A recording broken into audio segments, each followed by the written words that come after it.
This is the examination of the hidden human condition. You're listening to the Hidden Killers Podcast. This is the Hidden Killers Podcast with Tony Brueski. Forensic psychologist Kate Wallinga is joining us today. We are talking about the current case against Bryan Kohberger. We are hearing claims now that the evidence, the DNA, was planted. The accusations coming from the defense of Kohberger.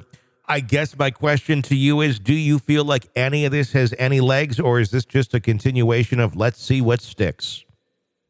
Oh, clearly they are throwing spaghetti at the wall. Yeah. Let's make anything. And that's the defense's job. Sure. The defense's job is to make sure that the police followed procedure to the letter. And they need to show that it was followed to the letter. And one way by doing that is you call into question everything, just everything, even if it seems a little ridiculous. And Kohberger kind of had two options. He could have followed the path of BTK. Okay, you caught me. I know you caught me. Fine, I'm just going to plead guilty and I'm going to talk about this stuff in court and we're going to be done.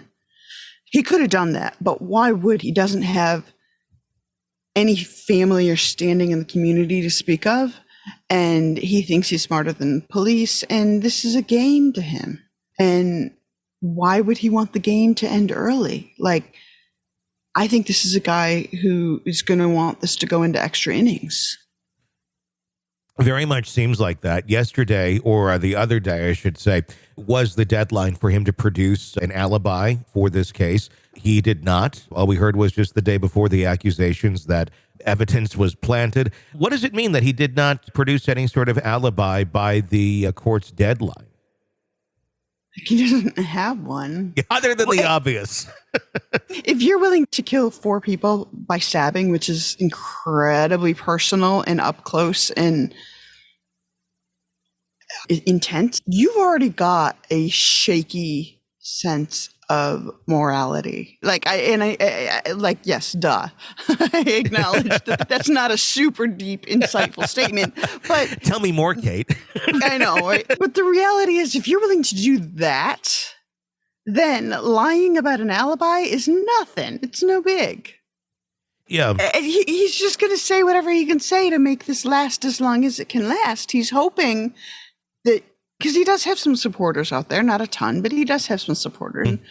How cool would it be if somebody would have just stepped forward and say, yes, I'll go on the stand and say that I saw you entering the dorm that night. Sure. How great would it be for him? There's a case out in New York State. Peter Porcro and his wife were attacked in their bed, and their son Chris was identified by the mother, who survived, but with severe traumatic brain injury. And so she identified him as the attacker. And then after a significant amount of time in the hospital, came out and said, oh no, my boy would never do that. And I believe that's her brain trying to protect itself from the abject horror of being attacked by her son with an axe in bed. Sure. But the reason that I bring it up is that they lived outside of Albany, New York, and he was attending college in Rochester, New York, which is about a 3-hour drive, give or take. And he made a big point of saying, I was in my dorm the whole night. I was sleeping on the couch because somebody else was using my room that night. And so anybody could have seen me. And if no one had walked through the common area of the dorm, that would have been a halfway decent alibi. Sure. Like, at least nobody can prove it wrong. The problem is one of his buddies did walk through in the middle of the night and didn't see him there. But there's this feeling of you got to try. Sure. And with Kohberger, it feels like he's not. We've been hearing for the last half year has been, I'm looking forward to being exonerated, or he's looking forward to being exonerated by his attorney saying that. Yet we have yet to see any inch of exonerating evidence against him presented to end this. And if you have truly exonerating evidence, you'd be filing a motion to present that, to wrap this up, not necessarily avoid court.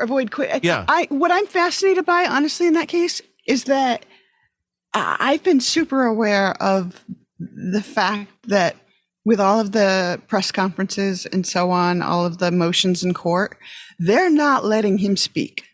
Sure. They're speaking for him. I suspect that when and if he does speak for himself, it's incredibly off-putting. Yeah.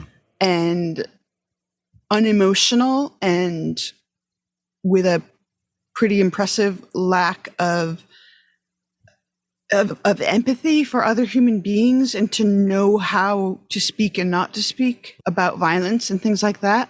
So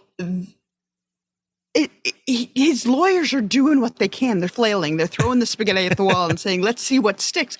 But the fact that he's not speaking for himself is incredibly telling to me. This is an examination of the hidden human condition. This is the Hidden Killers Podcast with Tony Brueski.